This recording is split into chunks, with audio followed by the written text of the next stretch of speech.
Welcome to I'm New to History Day, HELP. My name is Sarah Fallon. I'm the State Coordinator of National History Day in Wisconsin, and the webinar today will discuss how to help you get started on the program and give you some basics as to each of the categories. Our agenda for this presentation is to first give you an overview as to what National History Day is. I'll share what History Day projects look like and what they include. I'll discuss the annual theme and explain why we use one. I'll discuss some options for implementation in your classroom. I'll share a general timeline to give you an idea of how the process works. I'll share additional resources for students and teachers and discuss some common pitfalls, both for students and teachers as well. Then, of course, I'll provide you with next steps in the process. First, History Day is a national program. There is a program in all 50 states as well as many states and territories around the world, which is why you'll often hear us referred to as affiliate programs. There are about 600,000 annual participants with about 10,000 students in Wisconsin participating each year. The Wisconsin Historical Society is the sponsoring institution for the state program in Wisconsin, which means our office is housed in Madison on the UW-Madison campus. We have 10 regional programs in the state that are divide up our state based on counties. This will determine where you attend a regional competition, but otherwise communication comes straight through our state office here in Madison. Here are some of the basic elements that go along with each type of National History Day project. They will all include a clear thesis statement that will connect to an annual theme. This will help students provide their argument and make a clear connection to their significance in history. Each student's project will also include a process paper. This is a 500-word explanation of the work that they've done. It answers simple questions like how they chose their topic and what kind of research they did. Students will, of course, conduct in-depth research for this project, will design their own work, and will also write all elements of the project itself.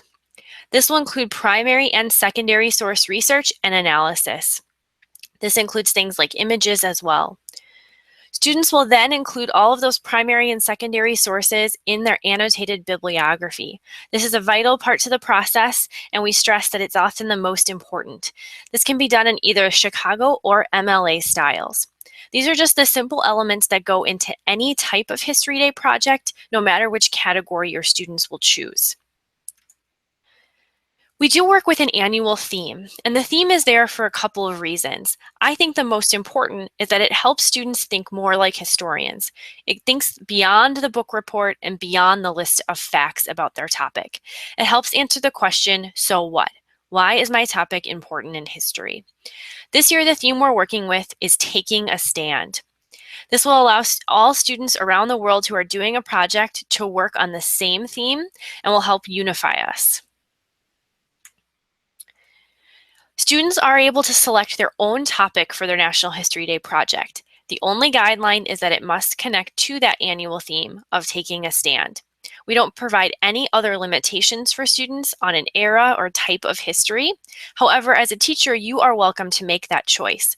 If you're teaching a U.S. history course, you can ask students to choose a U.S. history topic, for example. So it's entirely up to you if you would like to limit student choice on those topics. We do really encourage students to choose something that they're interested in and passionate about. So we do like you to give them as much leeway as is possible or reasonable for your course. Because as you can see here, the boys buy their John Deere steel plow exhibit are students who are engaged in this process. They both were students who lived on farms. They knew this topic and they wanted to learn about the history of it. So that engagement with the topic is critical to a student's excitement, of course. We like to provide this option as well to have students think about local or regional or statewide topics. Sometimes those connections to their local community or a place that they visited can also help bring history alive. We do see topics that become popular each year that are clear connections to the theme and are engaging to students, so we may see them over and over again. And we also may see topics that we've never seen before, things that are very unique and maybe the first time we've heard of them. It's totally okay to choose one or the other. There is no advantage or disadvantage in terms of a contest for students to choose a popular versus a unique topic. It's much more important that the student's excited about it and connected to that idea. The NHD process itself really breaks down into 3 areas. The first being research, as we mentioned, those primary and secondary documents that students look at about their topic itself and compile in their annotated bibliography. And then the analysis portion. This is often the most difficult, especially for middle school students, to think about why is that topic important? How did it change history? What is the significance, both short-term and long-term? This is really something in the process of the project that we see students continually improve upon as they think more and know more about their topic. And then finally is the presentation. This is where students are actually choosing a category and putting together their final product. So students are able to choose between 5 different project categories, and we'll go through each one in more depth in a moment. Students can choose documentary, exhibit, performance, paper, or website. This allows, again, students to have a lot of personal choice and engagement in this process. If they love to perform, they love to be in the school musical, the performance might be a great choice. If they love to write and really want to work independently, then maybe the paper is a great choice. So based on a student's skills and interests, they're able to not only choose a topic, but also choose a category that they're interested in. Students are broken out in a couple of other ways. One is individual or group projects. In all of these categories, students can do it on their own in an individual project, or they can do it in a group. History Day says that groups can be up to 5 students, but again, teachers are welcome to put restrictions on that. We see that 2- and 3-person groups are much more common, so that's your choice. Students are also then put in the junior or senior division based on their age and grade level. 6th through 8th grade students compete in the junior level, and 9th through 12th grade students compete in the senior division. All of these projects then can move on to a National History Day contest. These are important because they're a great opportunity to showcase student work. This is a chance for students to be experts on their topic and to share all the work that they've done outside the classroom. So it allows them to gain feedback from the judges that they work with. It allows them to gain those public speaking skills to talk about the work they've done. And then, of course, it gives them a chance to celebrate. The way the contest cycle works starts with a school event. This is an entirely optional component and can be done a lot of different ways. It can be a very formal school competition, which is often required when you're working with a large number of students, as not all will be able to move on thanks to entry limits at the regional event. However, if you're working with a small number of students, you could do this in a much less formal showcase style contest. So it's really entirely up to you. These are sometimes done during the school day with judges from outside the school. Other times they're done as a showcase in class. We see them as great community events, a chance for you to showcase what your students are doing, invite your school board, invite your principal, invite parents to come.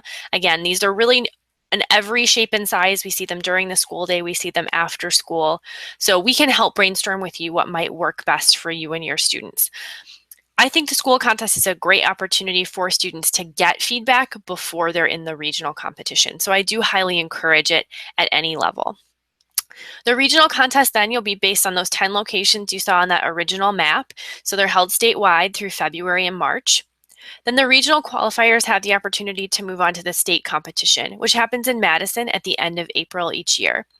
Those roughly 650 students are all vying for the chance to move on to the national competition, which happens just outside Washington, D.C. each June. So I like you to remember that this is a great opportunity to motivate students and to get them thinking outside the classroom, but it's certainly not a requirement. We encourage students to do contests. We think they're a great chance for students to gain those skills. But again, we'll support you the same way, no matter what you choose in terms of the contest cycle itself. Now I'll go through each of the categories in a bit more detail. Our rule book is a great chance for you to see all of the distinct rules for each category, but right now I just want you to have the basics. So the documentary is just what you might think. You might watch on PBS, a Ken Burns style documentary.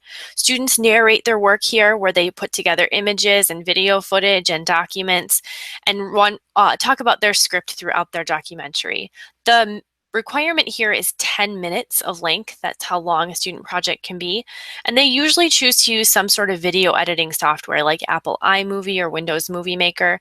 There's no requirement for any sort of specialty software, so whatever they have access to at school or at home is an option for them. The documentary is a great chance if a student has a very visual topic to be able to showcase that. Next is the exhibit. You'll see exhibits done a lot of times on trifold style boards, as you'll see here on the right. That upper portion is a trifold board. We see a lot of projects like that. But as you can see, even with this example, there's lots of opportunity to make them more creative in different shapes and sizes, as long as students follow the size requirements.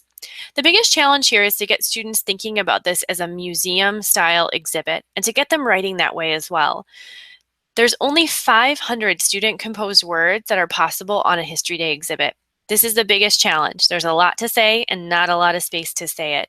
Students' quotes, documents, other things that they find in their research, however, do not count in that limit. So really focus on student composed versus words students find in other sources. So there's a good chance for them to really think about how they can use their research to help tell their story. Students can include other media as well if they want to do things like showcase an interview clip or other images. They're welcome to do so. The paper category is just that, a standard historical research paper. It is the only category where students have to work by themselves. So they can do this in either MLA or Chicago style, and the limit is 1,500 to 2,500 words. So a little bit longer than a research paper that especially some middle school students have probably done in the past. But for some students, it's a great opportunity to have that higher level writing and to get experience doing so. The performance. These are also a maximum of 10 minutes in length, and this is a great chance for those really creative students. You know, those students who are good at standing up in front of the class or who are in the school musical, the performance is for them. This is also our least popular category. So if you're enticing students at the contest level, they really might want to consider the performance. This is a great category because it allows that creativity through costumes, props, a script that the students write, and it really truly can also be free. I like to remind people of that because it can be easy to get bogged down in the cost of fancy props or costume, but that is really not required. Students can borrow things, they can use very simple materials and still have a really successful History Day performance. So if you do have those students who are engaged in competing, they love to stand up in front of the crowd, they want to work together, I'd highly encourage them to consider the performance. And last but not least, we have the website. The website's our second most popular category, and it's another great equalizer. It's a great opportunity for any student to work on a project because we give you all of the tools that you need to do it. You just have to use the NHD website editor available on the NHD homepage, and from there, students will log on and create their own website. It's a drag and drop style interface that allows students to put all of the elements together in their own style, and it's incredibly easy to use. I'm creating my first one from scratch right now, and it's very easy and intuitive to work with. So students can also truly do this for free. They don't have to buy anything. They can compile their research on that website. They have a little more space to write, 1,200 student composed words. And it's, again, the great opportunity to include things like video footage or music or lots of images. So it allows it to be a little bit more interactive. It's also good for students who want to work in groups but are not in the same place together, because they can still work independently on the same project. So it's by far the most flexible category if students are working in groups. Next, we'll discuss implementation. So there are lots of ways to do National History Day. There are no right and wrong ways. There's a wide variety of timetables and formats. I'll go through some of our most common options so that you can get a sense of what works well for other Wisconsin educators. We see the semester timetable working well, especially in the high school level, if you know that students will be changing teachers or classes at the semester, or if you're working on the block. So the semester is oftentimes what we'll see used there. Students will start and finish their project within first or second semester. What's more common, though, is our year-long. And the year-long really includes students starting roughly in September or October and having their projects completed for contest season at the beginning or middle of February. I'll walk through that timeline in more detail in just a moment. We also see the options between in-class work and the club model. Again, in Wisconsin, probably 90 to 95% of our participation is the class model. This is a large-scale project with a lot of elements, and so with that built-in class incentive and the grade coming along with each of those steps for students, we see it being much more successful for teachers and students alike. So we oftentimes will see that choice. The club model does work for those motivated students who you think just truly might be interested in this project. We have some very successful club models as well that we can walk you through. So doing it after school or doing it during lunchtime is certainly a possibility. Of course, numbers will probably be smaller for you in your school, but that's just fine. Other times teachers will choose to work with one small group of students. So for example, if you're teaching one class on just Wisconsin history and you would love for just those students to do Wisconsin History Day projects, well, then you could do that. But then we see other teachers who say, you know, this is really a great unifying experience. We would like every 8th grader to do History Day this year. So we really see it both ways. And it really just depends on how many sections and students you're working with. It's also a great option for an enrichment activity, an extra credit component, or a gifted and talented project. It certainly fits the bill for all of those things as well. So think about those as an option and an add-on for those students. We really see value in History Day for every single student that we work with. So our program is highly involved in regular classroom work. We see every student getting a lot of value from this project, and for every student that might be different. And so we really love to support that in your classroom as well. Here's the general timeline that I was discussing, and I'll walk through each of these and give you a sense of the steps in the process so that you can see how that applies to the school year. Students and teachers will generally introduce History Day sometime in September or October. Those are our busy seasons for intro presentations, and it's a good time to get students thinking about topics, introduce the annual theme, and then maybe by the end of October, even starting into some of that secondary source, more general research on their topic. October is a great time to build some skills as well, get students familiar with primary and secondary sources, help them get familiar with bibliographies, and those kinds of things. Into November, this is a chance for students to really delve more deeply. They start narrowing their topic down from something maybe very large to something more specific. They do more primary source research and develop their thesis statement. What's their argument really going to be? At this point, students know more about their topic, and it might be time to choose a presentation category. I think it's really important that students don't pick, I'm going to do an exhibit, I'm going to do a website right away, because it's really good to know what kinds of research they're going to have access to and then choose a category accordingly. By December, students are starting to draft projects. They're starting to complete them, maybe even depending on your model, and they're starting to get feedback on their work or drafting how they may lay out their final product. By January or early February, students are really starting to be complete with those projects and are scheduling a school contest. So this might be your chance to showcase students' projects at school. Something to think about in terms of prepping for your regional contest. The number one mistake I see is that teachers will schedule a school contest too close to a regional event registration deadline. Why is that important? It's important because the papers and websites for regional competitions are due on the same day as the registration deadline. So papers and websites go to judges early so that they have time to look at them before contests. So if your school contest happens 2 days before your registration deadline, those students don't have any time to improve their work between the school event and the regional competition. So I say at least a couple of weeks is a good rule of thumb, gives them a little time to still work with that feedback they get from their school contest and be prepared for the regional event. So regional registrations happen in late January, beginning of February. All of our events happen starting in the end of February through March. So again, check to see which one that you'll be attending. Then from the regional competitions, students can advance to the state event, which happens at the end of April in Madison on the University of Wisconsin campus. And from there, again, those students can move on to the national competition. All of that information is provided to students at the state event with very specific details to get them ready for their big trip. Resources. How can we support you in what you're doing?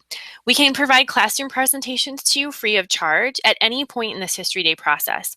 A lot of times new teachers will like us to come and introduce History Day at the very beginning of the year as they get students started. So a lot of those general questions and general information can be given to students right away, and you can ask your questions as well. So we're happy to do that introduction for as many students as needed, or we can come later in the year. So perhaps you'd like to get students started on your own and then have us come when they start working on thesis statements, or have us come when they start working on putting their project together. We can provide more workshop style things at that point during the process too.